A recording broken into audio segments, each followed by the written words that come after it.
Salut à toi, j'espère que tu vas bien. Moi c'est Céline de MemoTips. Je suis une athlète de la mémoire et je suis là pour t'apprendre à utiliser ta mémoire de la meilleure façon possible, à exploiter toutes les capacités de ton cerveau pour finir tes études ultra rapidement, gagner des jeux télé ou changer de vie, apprendre de nouvelles compétences à une vitesse folle. Alors abonne-toi à la chaîne si tu as envie de découvrir toutes ces techniques, tous ces petits secrets, parce que c'est ici que ça va se passer, et prépare-toi à vivre la vie que tu mérites.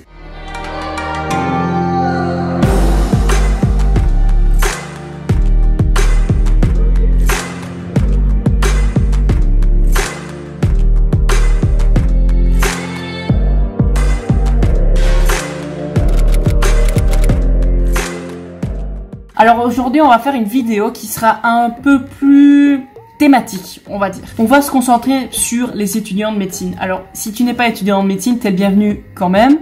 N'importe qui peut regarder cette vidéo, mais aujourd'hui, on va vraiment faire un truc axé sur la médecine. Je pense que je ne l'ai jamais dit, mais je suis vétérinaire, donc je suis dans le milieu médical. Je fais de la médecine, pas pour les humains, mais pour les animaux.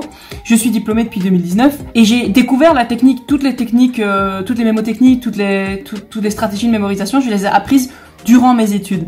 Mes études, elles ont changé radicalement à partir du moment où je ne savais pas faire tout ça et où j'ai appris à faire des choses avec ma mémoire et à utiliser vraiment des stratégies qui sont méconnues.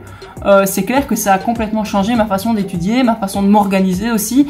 Au final, j'ai décroché mon diplôme sans trop de difficultés, avec une bonne moyenne, et c'est aussi l'objectif de cette chaîne, c'est de partager ces informations, de partager tous ces petits secrets, toutes ces petites choses qui sont un peu méconnues malheureusement, et qui vont te permettre toi aussi, j'espère, de décrocher ton diplôme le plus vite possible. Aujourd'hui, on va parler donc de médecine. On va parler de stratégie pour mémoriser des maladies. On va parler de la maladie, de l'anamnèse, des signes cliniques, des examens complémentaires et du traitement. Donc en gros, c'est tout ce pattern-là qu'on va essayer de mémoriser et comment, en tout cas, quelle est ma stratégie pour les mémoriser. Donc en gros, c'est quelque chose qui va être utile, pas juste pour les étudiants de médecine, c'est aussi pour les étudiants vétérinaires forcément, pour les kinés, pour les infirmiers, tous ceux qui vont devoir étudier ce genre d'infos, ça va être super important et ça va être une très bonne technique et c'est la technique que moi je vous recommande. Et si tu es dans ces études, tu vas y arriver, tu peux le faire, il n'y a aucun problème avec ça, n'importe qui peut terminer ses études sans souci, je suis là pour t'aider aussi. Si tu aimes cette vidéo, n'hésite pas à marquer un petit like et à me suivre, à s'abonner pour avoir d'autres techniques. Si t'as pas encore regardé ma technique du palais de mémoire, elle va s'afficher ici au-dessus et je te conseille de regarder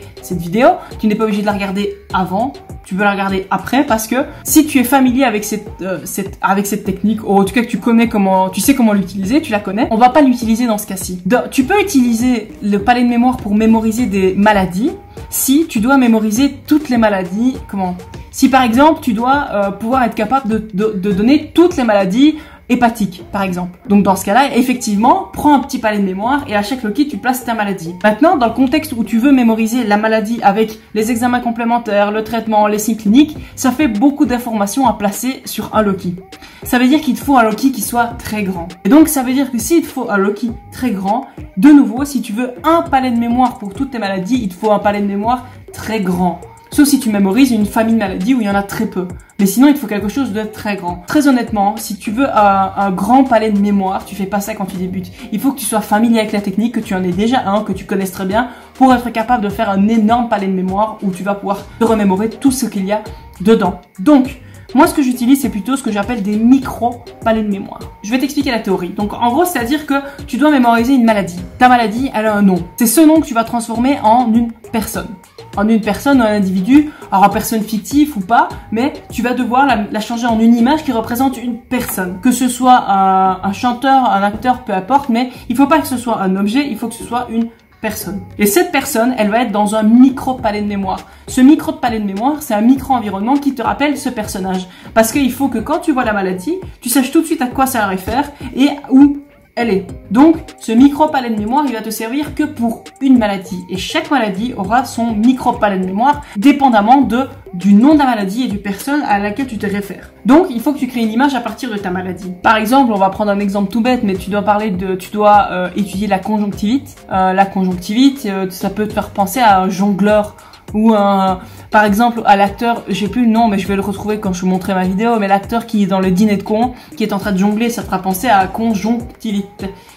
conjonctivite. Donc, par exemple, tu peux représenter cette image-là pour conjonctivite et alors il faut retrouver un micro-environnement. Tu peux retrouver l'environnement du dîner de con. Alors, par contre, pour le jongleur, tu peux retrouver un cirque. Alors, s'il y a un cirque qui t'est familier, il faut évidemment que tu connaisses le micro-environnement. T'es pas obligé de le connaître, mais il faut que tu puisses en fait faire interagir d'autres images dans ton micro-environnement. Et donc, ta conjonctivite, elle est dans ton micro-environnement qui est, on va le dire là, peut-être pour que ça parle à tout le monde, un cirque. T'as ta conjonctivite, t'as ton image dans le micro-environnement qui correspond, c'est-à-dire ton cirque. Et c'est dans ce micro-environnement que tu vas faire interagir toutes les images du reste de la maladie. Donc ça veut dire que la première chose, c'est déjà ton anamnèse et les signes cliniques. Donc cela, tu vas en faire des images liées directement à ton personnage. J'avais vu un youtubeur qui disait que en gros, le mieux, c'était d'imaginer que tous les signes cliniques sont sur ton personnage et que ton personnage déclenche tous les signes cliniques. J'ai essayé, j'approuve pas vraiment cette technique. J'approuve pas vraiment la technique parce qu'en gros, je trouve que c'est difficile en fait, que tu perds vite des symptômes quand tu fais ça. Ce que je te conseille de faire à la place, c'est de peut-être classer quelques signes cliniques sur ton personnage en question et peut-être créer des images à côté de ton personnage autour de ça. Donc s'il y a, parce que parfois tu as des maladies où il y en a beaucoup, alors la conjonctivite, t'as peut-être pas énormément de choses, mais il y a des maladies où tu as énormément de signes cliniques et donc c'est très difficile de tous les replacer sur un personnage sans t'embrouiller, sans te perdre un peu le lien de ce que tu fais. Et donc, tu vas créer des images pour tous tes signes cliniques que tu vas placer en partie sur le personnage, en partie autour, et que tu vas faire interagir avec ton personnage. Et ensuite, la suite, pareil. Ça veut dire que dans ton micro-environnement, tu as ton personnage qui est l'image de ta maladie, je te le rappelle, qui interagit avec ses signes cliniques. Et ensuite, tu as tous les autres images que tu vas créer. Ça dépend un peu de ta maladie et ce que tu mémorises avec, mais examen complémentaire, diagnostic différentiel éventuellement, les causes aussi, que tu vas pouvoir créer en fait des images. Ces images que tu vas faire interagir dans l'environnement et autour du personnage comme si c'était une énorme histoire ensemble. Pareil pour le traitement. En fait, une fois que tu reverras tes images, tu te souviendras de quoi ça correspond. T'as pas besoin de diviser ton cirque en une partie pour les signes cliniques, une partie pour les diagnostics, les examens complémentaires, une partie pour ça. Parce que quand tu vas le faire, par exemple, je sais pas comment on diagnostique une conjonctivite chez l'homme, mais j'imagine que les examens que tu vas faire, s'il y a un examen avec un examen typiquement ophtalmo, tu crées une image par rapport à ça.